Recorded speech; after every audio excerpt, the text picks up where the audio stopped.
Well, I have no idea what to make of the stuff surrounding Yooka-Laylee. I don't mean with the game itself, I mean more specifically with the people talking about it. I may be going totally mad, but man, I haven't seen a game that has stirred up so much of a situation as this one, and I don't understand it. I wasn't that interested in playing Yooka-Laylee when it was announced, I didn't even back it on Kickstarter, but when I finally started getting interested and wanted to learn a little more about it, I learned nothing about the game from the amount of unreasonable and bitter asshats that spoke about it positively and negatively all over the internet. All I saw was anger and pathetic spite over a game that looks like this. Jim Sterling makes a negative review because, shock horror, he didn't like the game, and the supporters go absolutely mad with conspiracy theories and constant horrific insults. And the same completely applied to those who wrote positive reviews because, shock horror, those people liked the game. But then that means they know nothing about games and should be fired immediately. Even when supporters had legitimate reasons to call out reviewers for getting a few facts wrong or tried to inform them when they were making dumb observations with nothing to back them up, those people calling out those reasonable things were sometimes even worse than the original person's opinion in the first place. And I don't mean like looking and laughing at some of the really stupid things like what Boogie does, I mean actually getting angry. Find something worth getting angry about, God. I'm not saying for a second that this hasn't happened before, and I'm not saying that it's not going to happen again in the future, but I haven't seen anything this bad for a game that looks like this, like Yooka-Laylee, for a while now, and it's funny to me how depressing it is. Luckily though, you're all here today to see my opinions on my video about Yooka-Laylee, and if anyone's gonna pointlessly hate anything that I have to say about the game, I don't give a flying floppy fish, I gotta be honest with you. I can rationally discuss good things and bad things about the game, absolutely, but I know what I like and don't like in my own head, and all of you should do too. That being said though, did I enjoy Yooka-Laylee after all of this controversy and hype on both the good and awful spectrums? Yeah, I did, quite a lot actually. And if you do agree with that statement, or you don't agree with that statement, congratulations, means you're a human being, you're alive, well done. And your opinions are just as valid as mine, okay? So hey, I'm recording this message on the 2nd of May, the day before this video aired, and I've only just seen that the guys at Playtonic have announced an update to fix a few of the things that I complain about in this following review, which is fantastic fucking timing, and I couldn't remove those parts of this upcoming video without making the score and everything kind of collapse in on itself. So what I decided to do is just keep the video as it is, but just say to you guys that I was aware that what's coming up is coming up and what's being fixed is being fixed, but I'm reviewing the game that was given to me and that I was completing 100% over the last few weeks. That's the game I was reviewing, not what's coming up in the future now. So please bear that in mind and enjoy the video. Yooka-Laylee is a 3D exploring collectathon platformer based on gameplay styles from years ago, and from the second it begins, it oozes the charm and heart that some of the team members behind making it previously struck gold with in Banjo-Kazooie. Hearing one of the best sneaky, cheeky earworm villain themes I've heard in years, you see a big evil bee walk into a room with a giant gold statue of himself in the center, and then turns out to have an assistant who is a duck head in a blender. The bee's name is Capital B, who is a nasty capitalist wanting to steal every book in the world so that they run the monopoly on book sales. This means, controlling Yooka and his best friend Laylee, you must retrieve your book that was stolen by the pesky bee, retrieve the near 150 pages that book contained, and stop Capital B rewriting the world with that level of book power. Believe it or not though, I am not a fan of Banjo-Kazooie, not at all. I played about 2 hours of it a few years back and just didn't like it, but even with that initial time I spent with it, I immediately adored the music, characters, writing, presentation, dark wit, and silly self-aware humor drenched in its confident exterior. It's unforgettable and lovable to me even though it wasn't a game I enjoyed too much, and the fact it resonates this same exact effect in Yooka-Laylee and only gets better as the game goes on speaks volumes to me about how much love went into it, especially considering that I am not a Banjo fan and didn't even back this game in the first place. I fell in love with this world instantly, and I mean every aspect of it, from its presentation and story elements alone, despite the fact it begins with that classic Banjo dialogue style.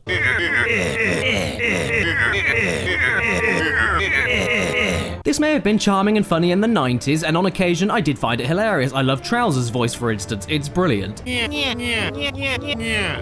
Also, yes, the snake's name is Trowser. He's a literal penis. Perfect. The problem with this, though, is that the fact of how annoying it might have sounded to a few people, even in Banjo, hasn't been considered at all for a spiritual successor nearly 20 years later. Whenever you're stuck in the occasional unskippable cutscene, you are forced to listen to some of the most irritating and insufferable noise I've ever heard, and after the initial giggle from you, it's too slow, not funny, not clever, and way too loud. Yeah, I could just mute the TV or adjust the in-game volumes, but with that example, I can only adjust every other sound effect as a whole, so I'd lose all of the other sounds, and if I mute the TV, then isn't the entire point of enjoying the game's presentational and artistic decisions completely ruined outright? Whenever you can choose to skip through the dialogue and read it quickly in your own pace with the X button, the dialogue noises end up being funny when you hear them in snippets, and also to keep the fast pace of the game flowing. But when it's unskippable,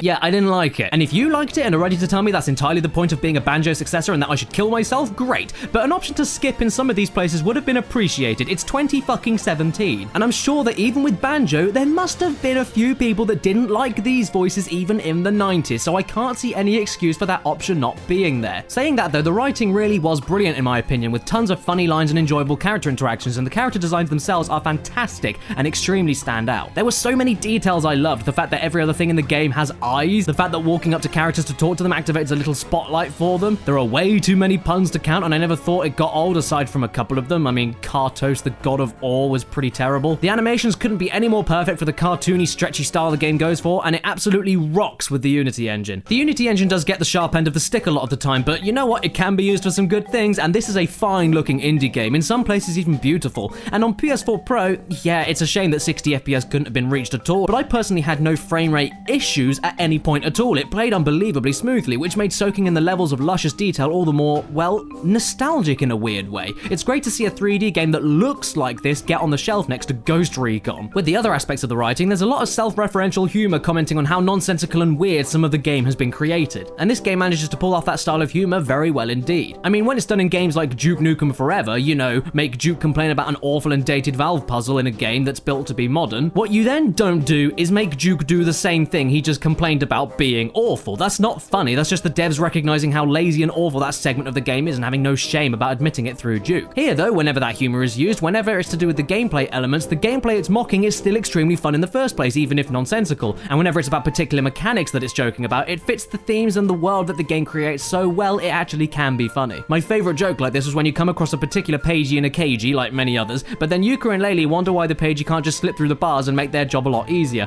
And where it's a funny enough scenario through the writing alone, the fact that the pagey pathetically tries pushing against the front of the cage saying it's impossible for him to turn around and never takes that dumbass expression off his face makes it all the more funny. You then try to find another that karate kicks with the same result, and then one last one that finally just moves sideways and slips out of the cage. Perfect. The only time I think this humor falls flat on its face in the Duke Nukem way though was with the quizzes. Yeah, didn't want this in a collectathon? Tough shit. The initial joke of Dr. Quack not just fighting you and making you answer a deadly quiz is chuckleable, but then you actually have to go through this quiz thing multiple times and it only ever halts the flow of the gameplay and make you not enjoy the world as much because you need to then pay attention to what colored collectible ghost you found under a particular rock in a particular stage, and it's like, what the fuck? And failing to answer or answering incorrectly costs you 1 life. 3 failures and you start from the very beginning of the quiz. You have many platforms to answer individual questions on, and you do get to skip a platform if you answer quickly, but yeah, it's still the slowest, most pointless and not fun part of the story and gameplay mixing together. It doesn't take up too much of your playtime, don't get me wrong, but it's still a thing I didn't like and I don't think was needed, and despite how short these parts are in comparison to the rest of the game, it feels like an eternity when you go through them. Capital B and Dr. Quack also do get some pretty good slapstick moments and dialogue exchanges, along with lots of meta-narrative elements with jabs and snaps towards the AAA video game industry and how one thing is always being dictated by another, so overall I enjoyed the little story and the gorgeous world that was created around it. I also don't feel like I need to comment on the music by the excellent talents of David Wise and Grant Kirkhope. Every single track here I loved, from the bouncy melodies, individual atmospheres each track brings to the aura of each stage, and whenever it needs to be explorative and curious, atmospheric, or sprightly and energetically tense, it nailed it, all while weaving in some memorable melodies that never got old with the vast array of instruments and staple characterized musical chops and rhythms from each composer. Kirkhope's frumpy, bumpy jauntiness shines through like a star here. But the real thing that gets people riled up in online flame wars over this game is the way that it plays. And what did I think about the gameplay of Yooka-Laylee? I really bloody enjoyed it. Most of the time. I just want to get this out of the way first off. The controls I thought were great. Tight, responsive, suitably weighty and light whenever it needed to be for the sake of satisfying player inputs and particular challenges, and I never found myself dying at all due to any control issues or oversensitivity. I found this game to be a joy to play and felt properly in control of Yooka-Laylee, and the button layouts for abilities I'll talk about later were easy to remember and natural for the DualShock 4. As for the camera, to be honest, I picked up the game post-patch myself, so what it was like before, I have no idea. But now, I mean, for a 3D platformer, I have absolutely no complaints about how it worked. It never did anything unexpected for me once, it worked exactly how I was naturally anticipating it to work in particular corridors and open areas depending on walls and obstacles around me, and I personally felt in control with the camera as much as Yooka-Laylee. I have heard some horror stories about this camera though, so maybe I was really lucky. The only single time I died from a pissy camera was in boss 1, where it fitted on me trying to figure out if I was in the fixed camera location for the boss or a few steps behind it trying to find butterflies to regain my health. But that was, I repeat, the only time in the tens of hours I spent on the game where it went a bit wrong for me. Another thing I heard a lot of complaints about was with the Hud World, and yeah, it's not the best designed or most memorable Hud World I've ever seen. It's a bit too windy and wiggly and needlessly complex for just a method of reaching different worlds, but the second I started treating it as a level in itself, it became a very fun place to revisit and learn all of the shortcuts that you unlock with the abilities you buy. It has pages to collect in it as well, so it tests you in ways that doesn't deviate from the formulas in the actual stages, and overall it does its job well, along with the bombastic, formidable and yet catchy and devious theme for the place. This is a collectathon 3D platformer, so you know it is what it is. You zip around and collect things. The goal of the game is to grab 100 total pages minimum to access the final boss, but in each stage you can grab any pages as and when in order to use them and buy access to more worlds, depending if you've got the correct ability. Grabbing the pages is done with loads of ways in each world. I mean, there are 25 per world to find, and some are hidden away behind a platforming section, others are stuck behind an interesting and unique puzzle, others require more abilities later on for the chance to reach them or complete the many challenges to reach them, and others are collected by finding other unique items and gathering them all together, like grabbing all 200 quills scattered around the level, or finding 5 very well hidden ghosts that all require different abilities and methods of grabbing them. As you run and jump around, you can attack enemies with spins, slams, and limited projectile spits from plants, and to make the enemies not that much of a pushover, they have red states of attack where you can't touch them, some even fly and fire at you, and even basic one-hit ground enemies are fast and tend to gang you. When the gameplay completely revolves around running, jumping, platforming, climbing monstrous structures, fighting, and exploring your way through all the huge worlds, it's easily at its best. It's such a satisfying and varied 3D collectathon, and there are so many different ways to grab pages in each and every world, not only making each world feel and look totally different, but all with their own specific threats to work around, and all with specifically catered challenges that can often be very imaginative or indeed very challenging. Ultra-fast slope-rolling challenges and room-by-room puzzles in particular were my favourites, and again were all different depending on the world. And what collectathon would be good without actually actively rewarding exploration? Not just with finding pages, but with just doing things around the world. The more things you discover and do, the more tonics you can unlock from the most terrifying thing I've ever seen in my life, and unlocking them gives you a permanent benefit to make the game a little easier in certain ways for Yooka-Laylee, equipable at one at a time for the sake of not being a broken mechanic. Less stamina usage on rolling, 1 extra hit point, controller vibrations near secrets, those kinds of things. They were awesome. And what was great is that every use of 3D space was completely utilized. One thing I really loved in particular was the ability to reach areas that I felt I wasn't supposed to that early by climbing every little corner of the environment in the levels and jumping around to secret platforms. I felt totally one with the environment with how I could clamber around nearly everywhere when death wasn't a risk, of course. And yeah, getting the pages opens the path to the last boss, but also to the other worlds, and one mechanic that appears to be pointless and confusing at first actually does make sense after World 1 to me. Expanding the levels. You see, you can unlock each world with a certain amount of pages, but then choose to expand it further with way more content and way more platforming challenges when you return. Like I said, on World 1, you obviously just jump straight in with no possible way to expand it straight away, so after all the exploring you do at first, you then expand it by spending additional pages and then think to yourself, oh god, do I have to search every nook and cranny of the fucking stage again just for the sake of finding new areas that weren't there before? What's new? Where was I before? What if I missed something and will never know where to find it again now that things look a bit different? But from World 2 onwards, it made sense to me, for since I was going for the completion, I had plenty of pages to not only open every succeeding world, but also expand it before even entering it, giving me access to all of the content I needed straight away. It's now clear to me that this mechanic exists for those just looking to either get through the game normally or give more options for completionists. It allows you to enjoy it without overloading the player and finishing it off a little quicker with smaller stages, or decide to see everything at once for a fuller experience, and I thought it was kind of clever in that sense. There was one thing that was a missed potential from the second it comes into the game though, the transforming mechanic. Every stage has a molecule to find, which you then give to a doctor who gives you the ability to transform into a horrifying random thing to spice up the gameplay and give you new abilities to access more areas you couldn't before. Well, I say that, but it's not actually like that at all, since these transformations give you new moves but only are ever useful for grabbing one particular pagey. No joke. All of the effort and all of the awesome new possibilities, and they are still only good for like one pagey and nothing else in the stage at all. The closest transformations for spicing the game up along with optional content are the helicopter that allows you to bomb old slot machines in the casino stage to give you coins to exchange for more pages, along with using the bombs the helicopter has for opening like one extra pathway.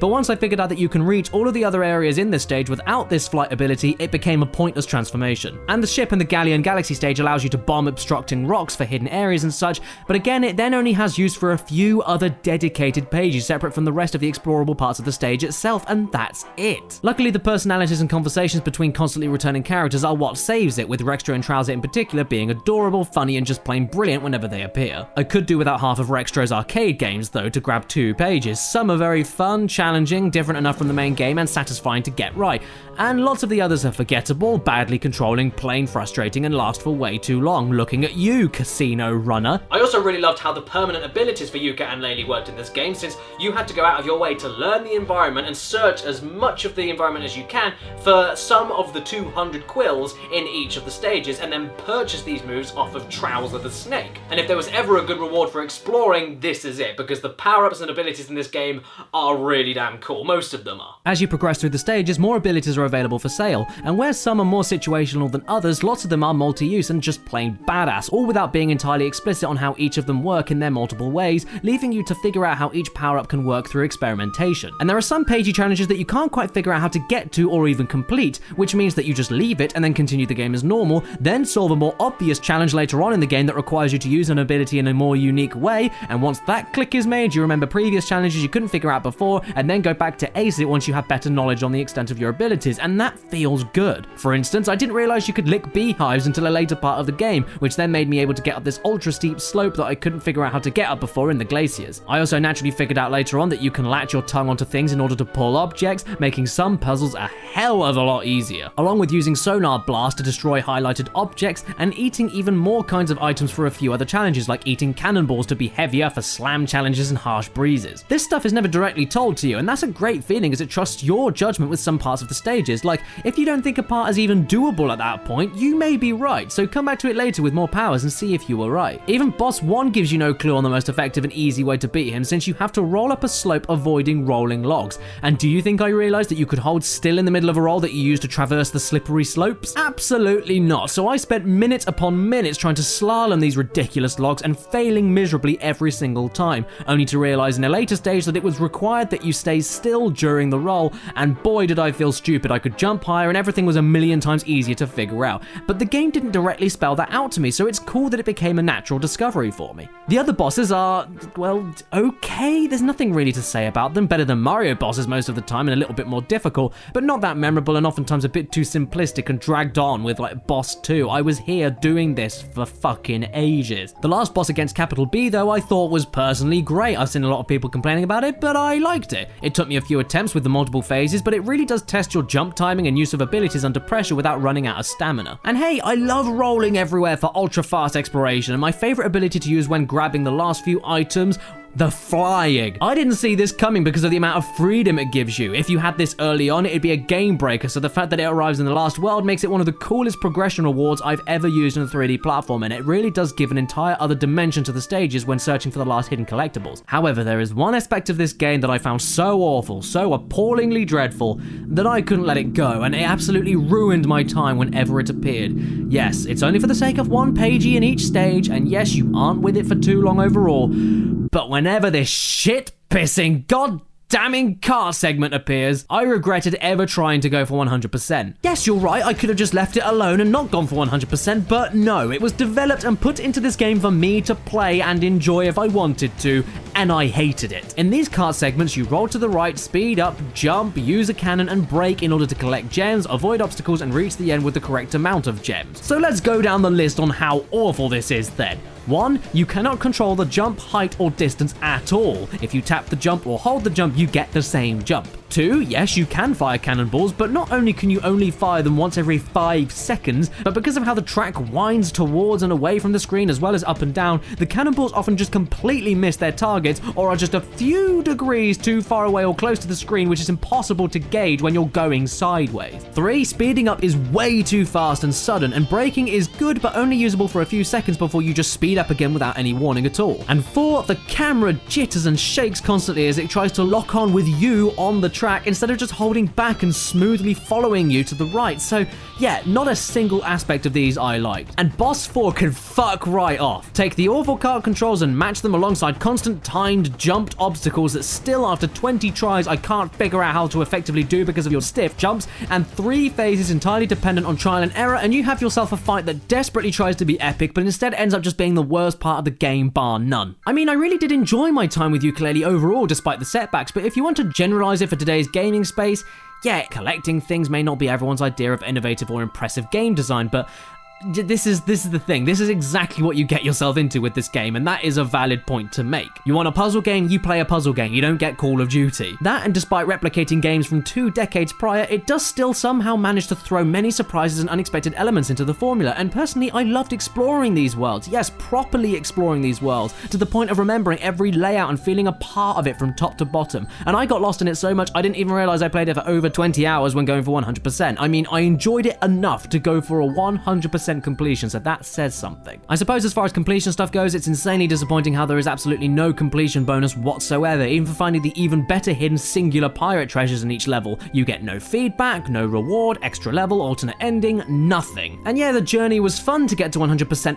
for the most part, but it's still disappointing after all that time. Okay, well, that's not entirely true. I mean, you do get pants for Yuka that do absolutely nothing.